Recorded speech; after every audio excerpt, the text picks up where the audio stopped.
So I've just had a recollection, something I've remembered that's pretty fucking horrific. And it's pretty revealing about my family and the kind of abuse proof of intergenerational abuse, by the way. Absolute proof. It's to do with my brother and the dog he had. He would do stuff like sit on the couch with the dog and he'd be eating something, and occasionally he'd get the dog food from out of his own food while he's sitting on the couch. And then I remember one day he made some pizza and put a slice on a plate near the couch, walked away for like 5 minutes. When he came back, the dog had eaten it. And he went off. He started screaming and he started hitting the dog. I'm not kidding. My brother, George McLean, he was hitting a dog and screaming at it right in front of me. This was when I was living with him, 9 or 10 years ago, right? He learned that behaviour from my dad. And he thought it was acceptable to treat a dog like that. Now, here's the thing about dogs. If you pattern their behaviour around things like food, which is they're strong, highly aligned to food-related things, patterning for behaviour, and then you repeat that action, and you're not around, and you don't engage in an explicit structure of giving that animal permission for when to act and when not to act, and discipline, that animal is going to take that food and eat it. The animal did exactly what it was trained to do by my brother, and my brother screamed at it and hit it because he kept feeding it while on that fucking couch.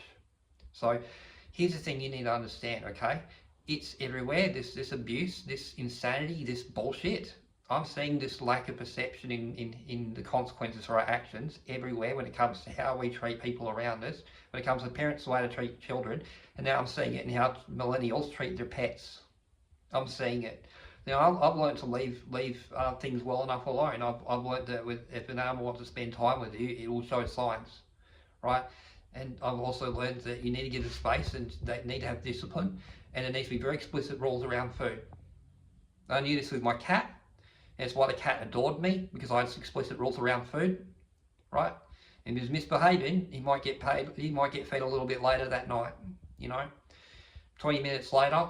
And cats are very punctual, they hate it when you're not feeding them on time. Give them another 20 minutes to complain, and then after it's been misbehaving for the day, something like that, something small. You won't immediately connect it, but eventually they'll start to see the pattern of, the more trouble I cause my owner, the later I get fed.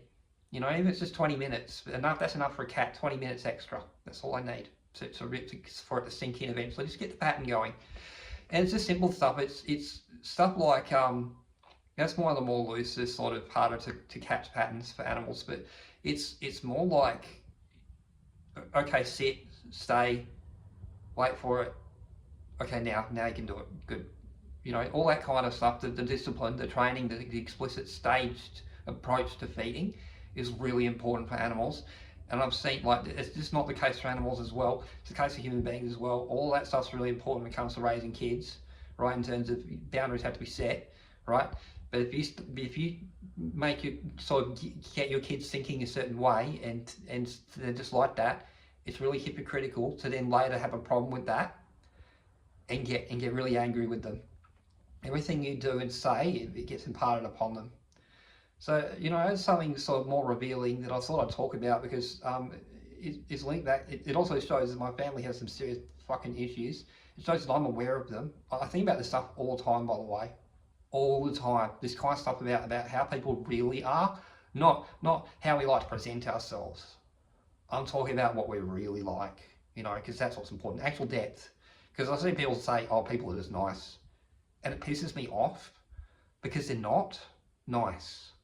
They're not. It's practice. It takes time and effort to be nice. And frankly, it's still not. It pales in comparison to genuine empathy, which is something that just comes spontaneously, as far as I can tell. I just thought that was really interesting. I thought I'd share all that because I thought it was really important. But context, people haven't seen the things I've seen. I've seen people screaming and hitting dogs because they ate a piece of pizza because they were trained to do that. Essentially because the person had sat on the couch and fed the animal before, and all I did was walk away for 2 seconds, the animal eats the food. I don't know what to say. To me it seems very obvious and it seems really stupid, But everyone else, I can guarantee you, there's a whole bunch of people who disagree with me on this. And it's really weird. It's just like, how can you not see cause leads to effect? Like, it's literally cause and effect. It's literally just how animals are. That's how human beings are as well. We're in the same family of living beings, the same general um, area on the tree of life. Human beings exist in as most of the animals we interact with. And as such, there's a lot of similarities, a lot of comparisons, a lot of things that we can draw conclusions otherwise by observing other creatures, other species, how they behave, and compare it to ourselves as well. I think there's a lot to be learned there. So yeah, and I see it all the time. I see people underestimate animals, and I see them overestimate themselves when it comes to intelligence. Honestly, I'm getting tired of it. It's also like they overestimate their intelligence as adults and underestimate the intelligence of children and perception as well. And it's leading to a lot of problems. I'm not sure what to do about it anymore, but I just thought I'd call it out. I'd say that I've seen my own brother hitting and screaming at an animal, and it's because my father trained him to be that way, because that's how my father was when he got angry. So, and that's the truth. So there you go, there's the proof, right? And it's just my say-so against everybody else, against the rest of the world, against my parents and all that, right? But I saw this with my own two eyes when I was living with my brother back in 2016, 2017, 2018, around then, just before I moved up to Perth. And the reason I moved up to Perth is because my brother doesn't want me living with him anymore. He's the one who kicked me out, okay? In fact, it's pretty much been everybody who's kicked me out ever. So I don't know what to say there. I live in my own place now, and that's the only time I don't get kicked out is when I live in my own place. I don't know what to say about that. It just is what it is. And people want to say, oh, why do you end up like this and why do you end up like that?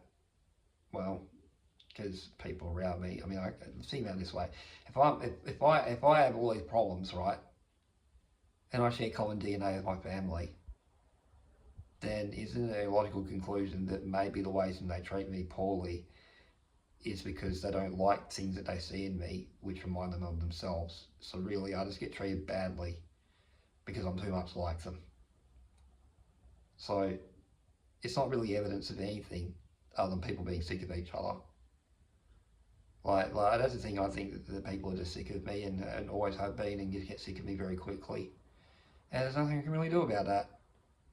I don't think there's anything. I think it's just inherent to my nature and who I am as a person. Some people are going to be able to put up with me, and some just cannot. I don't know what to say.